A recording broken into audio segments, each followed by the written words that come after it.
नमस्कार, मेरा नाम है रामकिशोर पारचा और आप देख रहे हैं दिल्ली इंटरनेशनल फिल्म फेस्टिवल का YouTube news channel cinema with stars. और इस पे हम बात करते हैं सिनेमा की, फिल्मों की, रिव्यूज़ की, और साथ में करते हैं किसी भी एक सितारे के भाग्य की, उसकी ग्रह चाल की, उसके नक्षत्रों के बारे में, कैसा होगा उसका करियर, कैसा होगा उसका जीवन। और इस बार हम बात करेंगे सदी के महानायक और इंडस्ट्री के महानायक और सिनेमा के महानायक अमिताभ बच्चन साहब पर। मेरी मेमोरीज अमिताभ बच्चन को लेकर चाहे जो रही हूँ बचपन से आज तक, लेकिन उनके ग्रह नक्षत्रों की चाल, उनके जीवन की चाल, उनके व्यक्तिगत जीवन की चाल, उनका करियर, और इस उम्र के दौर में भी अगर आप बात करें, उनके ग्रह उनको किस हद तक मजबूत बनाकर उनका साथ अभी तक दे रहे हैं और आगे कितना साथ देंगे, बच्चन साहब का मुकाबला करना तो दूर है।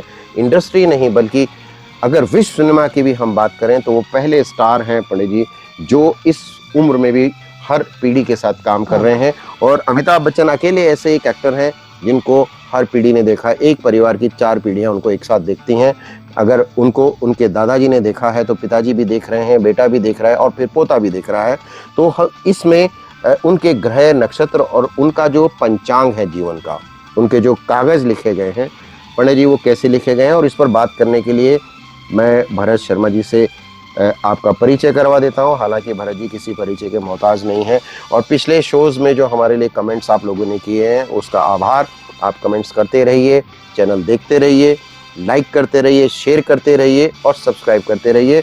और उससे पहले हम एक बात आपसे कहना चाहते हैं कि ये जो शो है ये किसी पूर्वाग्रह से ग्रसित शो नहीं है जहां हम किसी के विरोध में बात करते हैं, हम पक्ष में भी बात नहीं करते हैं। हम सिर्फ किसी एक एक्टर या सिनेमा के बारे में जब बात करते हैं तो उससे जुड़े हुए ग्रह, उसके नक्षत्र और उसका पंचांग देखकर सिर्फ पंडित जी से ये जानने की कोशिश करते हैं कि वो कितना उसके मुफीद है और कितना उसके विरोध में है, क्या वो चलेगा क्या नहीं चलेगा, और अगर उसके इस वक्त सितारे गड़बड़ हैं तो आने वाले वक्त में कितना टाइम लगेगा ताकि किसी भी स्टार का जीवन, उसका करियर ठीक से चल सके। पंडित जी, आपका बहुत स्वागत है और सदी के महानायक को प्रणाम। और मैं आपसे यही जानना चाहूँगा कि अपने शुरुआती करियर में हर जगह से रिजेक्ट होने वाले अमिताभ बच्चन साहब का जब डाउनफॉल हुआ तो उसके बाद उनको कोई पूछने वाला नहीं था, लेकिन एक टीवी शो आया KBC, कौन बनेगा करोड़पति। टीवी की दुनिया यानी बड़े पर्दे से टीवी की दुनिया पर आना और फिर उस टीवी के छोटे से पर्दे से बड़ी पर्दे पर वापसी, ये बहुत कम लोगों के साथ होता है। तो क्या उनके सितारे उस वक़्त उनका साथ नहीं दे रहे थे, और इस वक़्त भी अगर देखा जाए तो क्या सबसे मजबूत सितारे, ग्रह सदी के इस महानायक के पास ही हैं, जो उम्र के इस दौर में भी और कुली में इतनी ज़बरदस्त चोट खाने के बाद दोबारा से नए जीवन दान के साथ में फिर से खड़ा होकर यहाँ तक पहुँचना आसान बात नहीं है। पंडित जी क्या कहते हैं? बिल्कुल, आपकी बात सच है। उनके जीवन में जो उतार चढ़ाव हैं, मैं कहता हूँ कि अगर किसी नॉर्मल इंसान के, वैसे भी वो इंसान ही है, हम नहीं कहते कि वो के फरिश्ता हैं जो ऊपर से उतर के आए हैं, लेकिन अगर किसी नॉर्मल इंसान के जीवन में होते तो शायद अब तक वो कहाँ का कहाँ चला जाता। लेकिन अमिताभ बच्चन नाम है, ब्रांड है, एम है और महानायक तो वो है ही। दूसरी बात कि 10 अक्टूबर 1942 में उनका जन्म हुआ। अमिताभ बच्चन नाम उनके पिता अक्टूबर, यानी वो भी अक्टूबर बॉर्न है, यानी लिब्रा है। मैं भी अक्टूबर बॉर्न हूँ। हाँ, तो आप भी लिब्रा से आते हैं, तुला राशि से ताल्लुक है। देखो, ऐसा नहीं है कि अगर अक्टूबर में जो बॉर्न हुआ है वो तुला राशि से, जनरली अक्टूबर में बॉर्न तुला राशि माना जाता है, पर राशि जो नाम की राशि है उससे तो हमें, जैसे मैं आपको बताऊं कि अमिताभ बच्चन के नाम से राशि जो है वो मेष बनती है, ठीक है, क्योंकि अमिताभ बच्चन अ नाम से आता है। पर जन्म का नाम उनका अमिताभ बच्चन नहीं था, उनका नाम था इनकलाब। तो इनकलाब के हिसाब से वो वृषभ राशि, मुस्लिम नेम है। जब पार्टीशन के टाइम पर जो उनके नाम जो रखा गया था वो इनकलाब बोला गया था, लेकिन हरिवंश राय बच्चन जो उनके पिताजी हैं उन्होंने अपने साथियों के साथ मिलकर उनका नाम जो है वो अमित रखा गया। तो अमित को बढ़ा के अमिताभ कर दिया। तो इस तरह से इनका नाम अमिताभ बच्चन हुआ। और जन्म के जो उनके, मैं राजयोग की बात करूं तो जन्म से तो राजयोग है ही उनके अंदर, तो हरिवंश राय बच्चन किसी नाम के या किसी के मोहताज नहीं है। अपने आप में बड़ा नाम था, वो बहुत बड़े कवि हैं। मधुशाला जो है, आज भी बच्चन साहब उनकी मधुशाला पढ़ते हैं। और मधुशाला जो है, ये भी कहा जाता है कि मधुशाला जो उन्होंने लिखी है, बच्चन साहब ने कभी शराब नहीं पी, हरिवंश राय साहब बच्चन साहब ने कभी शराब नहीं पी, लेकिन मधुशाला लिखी। और लोगों ने जब पूछा कि भाई आपने शराब पर इतनी बढ़िया मधुशाला कैसे लिखी, तो शराबी भी इतना अच्छा नहीं लिखता। तो उन्होंने कहा जीवन जीने के लिए जो है, जीवन में मौत को गले लगाने का मतलब ये नहीं है कि आप मौत को अनुभव नहीं कर सकते, मरकर ही आदमी अनुभव नहीं करेगा। दर्द जो है वो महसूस किया जाता है, सामने वाले को महसूस कितना होता है कि आप उसको महसूस कर रहे हैं, ये उसके ऊपर है, पर आप उसको जैसा चाहते हैं वैसा करते हैं। तो मधुशाला वैसा ही था, लेकिन मधुशाला जो है वो उतना उस टाइम पे मशहूर नहीं हुआ जितना कि अमिताभ बच्चन ने उसको पढ़ पढ़ के मशहूर किया। वो आपकी बात बिल्कुल ठीक है। वो इसलिए भी है कि अमिताभ बच्चन का जो राजयोग केतु लगन में बैठने से, और कुंभ लगन की उनकी कुंडली है, इस लगन जो उनका है वो विपरीत राजयोग बनाता है मंगल के साथ बैठकर। अच्छा। कोई शुरू से उनका कोई ये एम नहीं था कि मैं फिल्मों में जाऊंगा। क्यों? क्योंकि एक तो उनकी आवाज़ और एक उनकी हाइट, इसको लेकर किसी भी प्रोड्यूसर डायरेक्टर के अपने मूवी में लेने का हीरो मटेरियल नहीं थे, रिस्क नहीं था। क्यों? क्योंकि लंबे चौड़े दुबले पतले आवाज के धनी, आपकी तरह मैंने पहले भी बोला है कि आपको किसी को कॉम्प्लेक्स दे सकते हो तो अमिताभ बच्चन ही। हाँ, लेकिन उनको उस आवाज के चलते ही रिजेक्शन भी मिला ना, रिजेक्शन, कि आपकी आवाज बहुत खराब है। हाँ, वो ऑल इंडिया रेडियो में गए थे आरजे के तौर पर, तो रिजेक्ट होकर आए। फिर उसके बाद में उनको मूवी एक ऑफर हुई थी जो बाद में संजय खान के साथ बनाई, भगवान दुनिया का मेला, एक मूवी उनकी आई थी सर। तो उससे भी उनको रिजेक्शन की, वो पूरे फेम में नहीं आते। उस समय पर इतनी टेक्नोलॉजी नहीं थी कि जो आज हम कुछ भी कर सकते हैं। तो उनसे, उस मूवी से उनको रिजेक्शन मिला, तो उनका वहीं से डाउनफॉल शुरू हुआ। पर एक नाम था, हरिवंश राय बच्चन का साथ था, तो उनको 7 हिंदुस्तानी फिल्मों में काम मिला, लेकिन वो फिल्म भी नहीं चली। आप ये कह रहे हैं कि जो उनका फिल्मों में जो आगमन हुआ है या उनको जो सपोर्ट मिली है वो उनके पिता की वजह से मिली, क्योंकि पॉलिटिकल सिनेरियो में उनके पिता काफी अच्छा रसूख रखते थे? नहीं, देखो, उनका या उनके सितारे ही इतने मजबूत थे? उनके सितारे इतने मजबूत थे, वो इसलिए मैं कहता हूँ कि उनकी जो कुंडली में बुध उच्च योग का है। अच्छा। मैं आपको बताऊं तो बुध उच्च योग का है और उच्च के स्थान पर बैठा हुआ है, ठीक है। तो इसलिए उनको आवाज के धनी तो हैं, साथ में व्यवस्थापक भी हैं, अच्छी डायलॉग डिलीवरी उनकी है, भले ही वो बॉडी स्ट्रक्चर से एक हीरो नहीं लगते उस समय पर। तो वो विपरीत राजयोग बनाता है कि उनका जो समय चला वो 7 हिंदुस्तानी से लेकर उनकी लगातार 7 फिल्में फ्लॉप हुई। अगर उनका टर्निंग पॉइंट आया तो टर्निंग पॉइंट आया उनका गुरु उच्च का होने की वजह से, और गुरु की महादशा में उनको जंजीर मिली। अच्छा। जंजीर, और जंजीर जब मिली तो ऐसी मिली कि अगर हम कहें कि अगर मैं आपसे कहूं कि आप यहाँ बैठिए तो एक बात अलग हो जाएगी, पर यही बात अगर वो बोलते हैं कि जब तक बैठने को ना कहा खड़े रहो, पुलिस स्टेशन है तुम्हारे बाप का घर नहीं, तो वो एक चीज अलग होगी। तो ये गुरु की वजह से। लेकिन ये जो गुरु की आप बात कर रहे हैं, इस हिसाब से देखें तो जैसे बच्चन साहब की बात हम कर रहे हैं, फिल्म इंडस्ट्री में से कई सारे लोग रहे हैं, जैसे नवाजुद्दीन सिद्दीकी है। अब उनको अगर देखा जाए तो अच्छे खासे पैसा बटोरने वाले एक्टर हैं वो, लेकिन क्या उनके भी नक्षत्र ग्रह चाल स्ट्रॉन्ग है? उनका जो गुरु है, उनके जो बुध है वो उच्च में है, क्योंकि वो तो दरबारी की तरह नकार दिए गए। और आज यानी अगर नवाज हीरो बन सकते हैं तो हिंदुस्तान का कोई भी आदमी हीरो बन सकता है, अगर उनके स्ट्रक्चर को देखा जाए तो बच्चन साहब के बारे में भी यही माना गया था कि उनका जो स्ट्रक्चर था, उनकी जो वॉइस थी, वो किसी काम की नहीं है। लेकिन आज अगर आप देखें इस हिसाब से तो बच्चन साहब को कोई भी बीट नहीं कर सकता है। इवन इंटरनेशनल मार्केट में जो सिनेमा है उसमें बच्चन साहब का नाम जो है वो स्वर्ण अक्षरों में है। वो सदी के महानायक हैं, पूरे विश्व सिनेमा के महानायक हैं, और इस वक्त अकेले ऐसे एक्टर हैं जो इस उम्र के दौर में भी वो रनिंग है। काम कर रहे हैं और बड़ी बड़ी फिल्में कर रहे हैं। हाँ जी। तो क्या यहाँ तक आने के लिए जो जातक होते हैं, उनके जो ग्रह होते हैं, उनके जो सूचक होते हैं, उनके जो घर होते हैं या उनके सितारे होते हैं, वो इतने टाइम तक काम करते हैं? देखो, दशाएं काम करती है, ग्रह काम नहीं करते। अच्छा। ग्रह तो बैठे हुए हैं जिस भाव में बैठे हुए हैं। अब उनके जो अष्टम भाव में बैठा हुआ है वो सूर्य, बुध, मंगल और शुक्र। अष्टम भाव का जो है वो हमें कहते हैं कि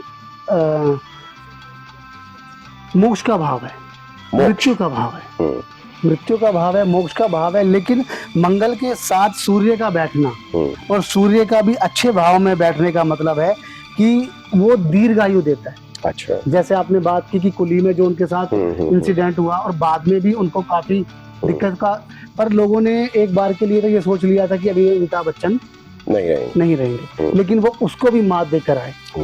उसके बाद में फिर उस राजयोग के चलते और अष्टम में उस उच्च के सूर्य को देखते हुए उन्होंने अच्छा खासा पैसा कमाया और अपनी ABCL, Amitabh Bachchan corporation limited company शुरू की, जिन्होंने अपनी प्रोडक्शन कंपनी के नए 2 सितारे को लॉन्च किया, जिसमें वो अच्छी खासी फिल्म चली उस टाइम पर, जो तेरे मेरे सपने आई थी। तेरे मेरे सपने आई थी, लेकिन कंपनी फ्लॉप हुई, बच्चन साहब फ्लॉप हुए और डूब गए। जैसे आपने कहा कि ABCL डूब गई है, एक्चुअली ABCL डूबने का भी कारण ग्रह ही है। अच्छा। क्यों है वो ग्रह, वो मैं आपको एक चीज बताऊं। तो A फॉर अमिताभ बच्चन और A for Amitabh Bachchan, A for Amitabh Bachchan, A for Amitabh Bachchan, वही अमिताभ बच्चन कॉर्पोरेशन लिमिटेड है तो अमिताभ बच्चन की कंपनी। तो अभी तो फिर और भी कुछ डूब गया ना उनका। A for Aishwarya Rai, A for Abhishek Bachchan. Aishwarya Rai, Abhishek Bachchan का जो मैटर है वो अपना पर्सनल मैटर भी है। जैसे आप कह रहे हैं कि ABCL कंपनी का डूब जाना, उनको बहुत बड़ा नुकसान देना, ये भी ठीक है आपकी बात, लेकिन वो भी ग्रहों की चाल की वजह से। अच्छा। क्यों है ग्रहों की चाल की वजह से कि उनकी कुंडली में 4th लॉर्ड में शुक्र के घर में शनि का बैठना, ये विपरीत योग बनाता है। विपरीत योग का मतलब हो गया कि आपको इस प्रोफेशन को छोड़कर दूसरा प्रोफेशन पकड़ना पड़ेगा। अच्छा। तब इसको बोलते हैं विपरीत राजयोग। अच्छा। जैसे वो उसको छोड़कर पॉलिटिक्स में आए, पॉलिटिक्स में आने के बाद काफी उन पे लोन वगैरह भी हो गया था काफी, तो लोगों ने उन्हें ट्रोल करना शुरू कर दिया था कि ये कंपनी नहीं संभाल पाए, ये नहीं कर पाए, तो क्या जीवन में करेंगे। पर इसको, उनको ट्रोलिंग को सहते हुए और अपने इन ग्रहों को, क्योंकि इलाहाबाद से वो बिलोंग करते हैं और इलाहाबाद आज के ज़माने में प्रयागराज कहलाता है और सबसे बड़ा जो पंचांग है, सबसे बड़ा जो एक ग्रहों के ऊपर है वो प्रयागराज और वाराणसी। पंडित जी, यहाँ एक चीज मैं रोक कर आपसे ये पूछूंगा, इलाहाबाद जो है A से शुरू होता था, ठीक है? ठीक है। अमिताभ बच्चन A से शुरू, ऐश्वर्या राय A से शुरू, अभिषेक बच्चन A से शुरू, ABCL भी A से शुरू, ठीक है? इवन उनकी पोती जो है आराध्या वो भी A से शुरू। और अभी थोड़ी देर पहले आप कह रहे थे कि ये जो है विपरीत राजयोग होता है जिसमें ये ग्रह काम नहीं करते, ठीक है? अगर ये ग्रह हो तो सारे तो वही इकट्ठे हुए जया को छोड़ के, तो फिर इसका मतलब ये हुआ जो विवाद है अमिताभ बच्चन साहब के साथ वो A की वजह से है, और A से जो राशि बनती है वो अलग राशि बनती है। सिर्फ A की राशि जो है उनकी अलग थी, ठीक है? और वो उनकी राशि जो उनके टीवी शो से बनी, कौन बनेगा करोड़पति, ठीक है? और एक बहुत बड़ी राशि उनके नाम के साथ जुड़ी, तुला राशि, रेखा, ठीक है? जिनके साथ उनका कॉम्बिनेशन बहुत फिट था, बहुत अच्छा, चाहे वो व्यक्तिगत लाइफ हो, चाहे वो पर्सनल के अलावा करियर हो। लेकिन ज्यादातर जो राशियां हैं विपरीत राजयोग की जुड़ी हुई है, तो चारों तरफ से तो घिरे हुए। नहीं, विपरीत राजयोग का मतलब ये नहीं है कि आप फैमिली को भी हम उसमें ले लें, ठीक है? हाँ, वो माना कि वो पिता हैं, पिता का जो बुरा समय आएगा वो सब पर ही आएगा, इसमें कोई इफेक्ट होते हैं, दो राय नहीं है, ठीक है? लेकिन जैसे हम कह सकते हैं कि अगर एक रास्ते में एक नदी में बाढ़ आती है तो जो साथ के लोग होते हैं उनको जाना पड़ता है, उनको चले भी जाना चाहिए, लेकिन अमिताभ बच्चन जी के साथ ऐसा नहीं है। उनका परिवार जैसे आप बता रहे ए के हिसाब से या इलाहाबाद ए के हिसाब से, तो वो एक साथ रहे। ए का मतलब एक, उनको छोड़ा नहीं है। अभी हम ये नहीं कह सकते कि ए सब हैं तो सबके सब विपरीत ही, पर वो एकजुट होकर उन्होंने उसका सामना किया। वरना ऐसा इंसान जो एक अपने आप में महानायक है, अपने बेटे को लॉन्च करने के लिए पा नहीं बनाता और अपने ही बेटे का बेटा नहीं बनता। उसकी मूवी में भी उसको यही दिखाया गया है कि अगर कोई चीज़ कभी हमारे परिवार पर, या ये भी ग्रहों का ही है, मैं ये नहीं कहता, क्यों, क्योंकि सूर्य के साथ जो बैठे हुए अष्टम भाव में सूर्य एक अलग प्रधान है, सूर्य पिता है, ठीक है ना। तो अगर बच्चे को पिता बनना पड़े अपने पिता का और उसको उस जगह से निकालना पड़े तो उसमें कोई दो राय नहीं है। ये भी राजयोग नहीं कह सकते, इसको दोष कह सकते हैं कि जो उनकी दशा के हिसाब से वो हुआ, ठीक है। दूसरी बात कि अष्टम का सूर्य जो है ना, अष्टम का सूर्य माना जाता है और वो बहुत अच्छा माना जाता है, जो दीर्घायु देता है। ए का मतलब एक, उनको छोड़ा नहीं है। अभी हम ये नहीं कह सकते कि ए सब हैं तो सबके सब विपरीत ही, पर वो एकजुट होकर उन्होंने उसका सामना किया। वरना ऐसा इंसान जो एक अपने आप में महानायक है, अपने बेटे को लॉन्च करने के लिए पा नहीं बनाता और अपने ही बेटे का बेटा नहीं बनता। उसकी मूवी में भी उसको यही दिखाया गया है कि अगर कोई चीज कभी हमारे परिवार पर, या ये भी ग्रहों का ही है, मैं ये नहीं कहता, क्यों, क्योंकि सूर्य के साथ जो बैठे हुए अष्टम भाव में सूर्य एक अलग प्रधान है, सूर्य पिता है, ठीक है ना। तो अगर बच्चे को पिता बनना पड़े अपने पिता का और उसको उस जगह से निकालना पड़े तो उसमें कोई दो राय नहीं है। ये भी राजयोग नहीं कह सकते, इसको दोष कह सकते हैं कि जो उनकी दशा के हिसाब से वो हुआ, ठीक है। दूसरी बात कि अष्टम का सूर्य जो है ना, अष्टम का सूर्य माना जाता है और वो बहुत अच्छा माना जाता है, जो दीर्घायु देता है। उस पॉलिटिक्स के टाइम पर, एबीसीएल के टाइम पर या पा के टाइम पर, जो उनको दोबारा से जो कुली में चोट लगी थी, वो दोबारा से दिक्कत हुई। उसके बाद फिर वो अमेरिका जाकर उन्होंने अपना इलाज कराया, तब भी बहुत लोगों ने ये कहा था कि अमिताभ बच्चन नहीं बचेंगे। फिर वो उस मौत को माफ देकर वापस आए और अपनी दूसरी पारी शुरू की। दूसरी पारी शुरू करने का मतलब यह है कि विपरीत राजयोग, फिर से हीरो ना बनकर। उनकी जो लास्ट मूवी थी अगर देखा जाए तो लाल बादशाह, जिसमें वो सोलो हीरो बनकर आए थे, फिर उन्होंने उस चीज को बंद कर दिया। जब वो बिल्कुल ही इस दशा के हिसाब से नीचे आ गए, तब उनकी मूवी आई एक, जिसको हम कहते हैं मोहब्बतें। मोहब्बतें में उन्होंने एक नारायण शंकर का रोल किया, जिसका एक ही डायलॉग, प्रतिष्ठा, अनुशासन, ये सब बहुत। लेकिन पंडित जी, एक चीज मैं आपसे ये पूछना चाह रहा हूँ कि इनका जो विपरीत राजयोग है, ये इनको तो फायदा दे रहा है, हाँ जी, ठीक है। लेकिन आपने एक बात और बोली कि कोई इनको छोड़ के नहीं गया, ए फॉर एक, है ना। लेकिन जितने भी जुड़े हुए थे लोग, उनका किसी का करियर तो अच्छा नहीं रहा ना, सिवाय इनके।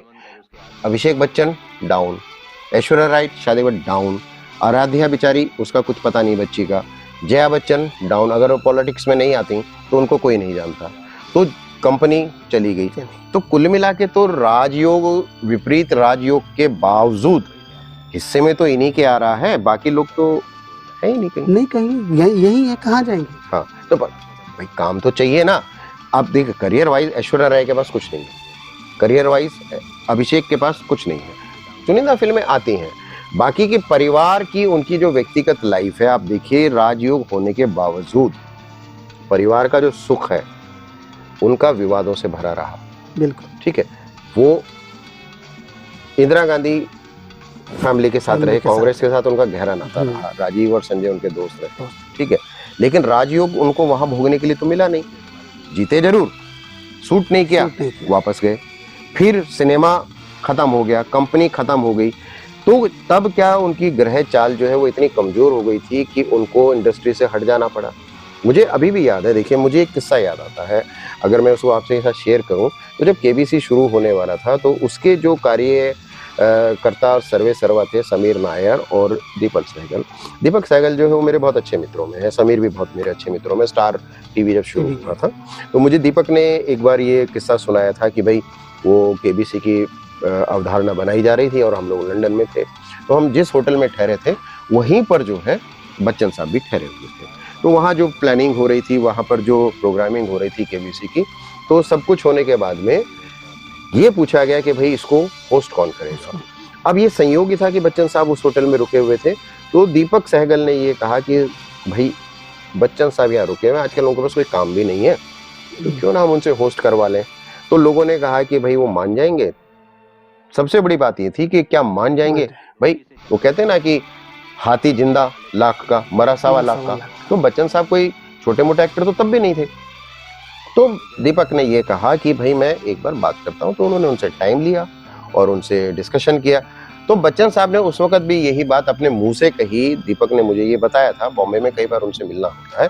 उन्होंने मुझे ये कहा कि बच्चन साहब ने कहा कि भाई देखो मैं तो डूबा हुआ सितारा हूँ, आपका शो बहुत अच्छे उसमें बन रहा है, फॉर्मेट बहुत अच्छी है और इंटरनेशनल कंपनी काम कर रही है, नया शो है, कहीं ऐसा ना हो कि मुझे लेने से आपका शो डूब जाए। तो उन लोगों ने कहा कि साहब शो डूब जाएगा तो जिम्मेदारी हमारी है, आप हाँ कर दीजिए। बच्चन साहब ने कहा कि ठीक है, मैं शो करने के लिए तैयार हूँ। तो उन्होंने कहा आपको जैसे आपके हिसाब से इसमें कोई चेंज चाहिए तो वो आप अपने हिसाब से कर लें।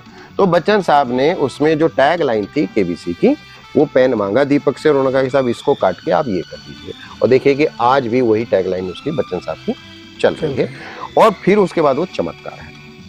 ये अलग चीज है कि बच्चन साहब उस शो से उठे, फिर उस शो को लॉन्च करने वाले लोग जो है स्टार टीवी पर चीजें चेंज हुई। केबीसी जो था वो स्टार से हटके सोनी पर और फिर दूसरी तहों पर उस तरह के बहुत सारे शो आए, लेकिन बच्चन साहब को कोई भी बीट नहीं कर पाया। और वो शो एक ऐसा शो था जिसने बच्चन साहब की ग्रह चाल, ग्रह दशा बदल दी। लेकिन उसको बदलने के बाद भी उनकी जो व्यक्तिगत लाइफ की ग्रह चाल थी, जो दशा थी, उसमें बहुत ज्यादा चेंज नहीं हुआ। पैसा तो आया, नाम भी आया, लेकिन उनकी पर्सनल लाइफ जो थी वो डिस्टॉर्ट थी, तो डिस्टॉर्ट ही रही। देखो ये आपकी बात ठीक है कि पैसा आया, फेम आया, दोबारा से उन्होंने अपने आप को, लेकिन पर्सनल लाइफ को हम एक ही लाइफ के या एक ही कुंडली के ऊपर डिस्क्लोज नहीं कर सकते। दो जब संबंध बनते हैं तो दो कुंडलियां साथ मिलानी पड़ती है, ठीक है ना। एक का भाग दूसरे के भाग के साथ मिलकर सौभाग्य बनाता है, जिसको हम कहते हैं सौभाग्यवती। तो अगर हम ये देखा जाए कि अगर सिर्फ अमिताभ बच्चन के ब्रांड को या नाम को देखकर हम कहें कि इनका बेटा है अभिषेक बच्चन जी, वो भी इसकी तरह ही होना चाहिए था, तो सबके भाग अलग अलग, सबकी राशियां अलग अलग और सबकी दशाएं अलग अलग, ठीक है। तो अमिताभ बच्चन के पुत्र होने के बाद भी अभिषेक बच्चन वो मुकाम हासिल नहीं कर पाए जो उनके पिता ने किया। और उनके पिता की पर्सनल लाइफ भले ही कैसी भी रही हो, लेकिन वो अपनी पर्सनल लाइफ नहीं बचा पाए इतने बड़े महानायक के पुत्र होने के बाद भी। लेकिन पंडित जी एक चीज बताएं कि जो ग्रहों की दशा है उस हिसाब से बच्चन साहब के जो प्रेम प्रसंग है उनके बारे में कोई बहुत आसानी से कोई बात करता नहीं, लेकिन फिर भी देखा जाए तो परवीन बॉबी से लेकर के, जीनत अमान से लेकर के और रेखा तक जो आज तक चला आ रहा है लोगों के हिसाब से, उसे वो स्वीकार करें या ना करें, पर सबको पता है कि ये शाश्वत सत्य है कि आज भी रेखा जिस हिसाब से जीती हैं वो उनके नाम को जीती हैं। कभी उन्होंने खुलकर नहीं कहा, या बच्चन साहब भी इस बारे में एक्सेप्ट तो नहीं करेंगे। और हम लोग जो इस वक्त इस शो में बात कर रहे हैं उसके लिए भी बहुत बड़ी हिम्मत चाहिए कि क्या ये सच है या झूठ है, इसको हम साबित नहीं कर सकते। लेकिन क्या ये चीज काउंटेबल है? ये अब परवीन बॉबी से या जया बच्चन से या फिर रेखा से हम प्रेम संबंध जो उनके रहे हों या पर्सनल लाइफ में जो उनका रहा हो, ये सत्यता किसी को नहीं पता। या तो ये अमिताभ बच्चन जानते हैं या उनके ग्रह जानते हैं। और उनके ग्रह के हिसाब से अगर मैं देखा जाए तो कहीं भी अपने आप को इस तरह से उन्होंने पेश नहीं किया कि मैं एक लवर बॉय हूँ। एक मिनट, फोन बंद ना हो जाए, ध्यान रखना। बंद ना हो जाए, बस 5 मिनट में खत्म करेंगे। अच्छा, दोबारा से? हाँ। अच्छा, यानी बड़ा हो गया। यानी कि बड़ा हो गया। हाँ, ठीक है, बस खत्म करेंगे। चलो कोई नहीं। तो अपने आप को कभी भी उन्होंने लवर बॉय वाली एक इमेज में नहीं बांधा। वो जिसके साथ रहे उसके साथ फिल्म करने के बाद वो अपना कार्य को, इसीलिए आज वो सदी के महानायक कहलाते। तो पंडित जी, ये जो उनका व्यक्तिगत लाइफ है, उनका करियर है, अब उनकी जो ग्रह दशा है वो क्या कहती है?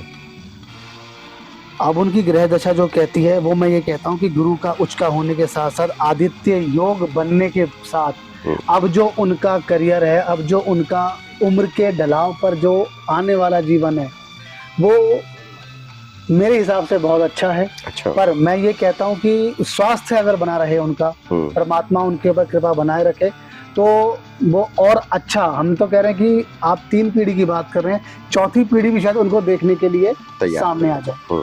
तो मैं तो यही कहता हूँ कि जो आने वाला समय है बस स्वास्थ्य के कारण थोड़ा सा उनका जो अब आने वाला समय है वो स्वास्थ्य को लेकर बिगड़ सकता है, नहीं तो फिल्मों में तो वो सक्रिय हैं ही, टीवी पर वो सक्रिय हैं ही। स्वास्थ्य के मामले में क्या कहते हैं उनके ग्रह?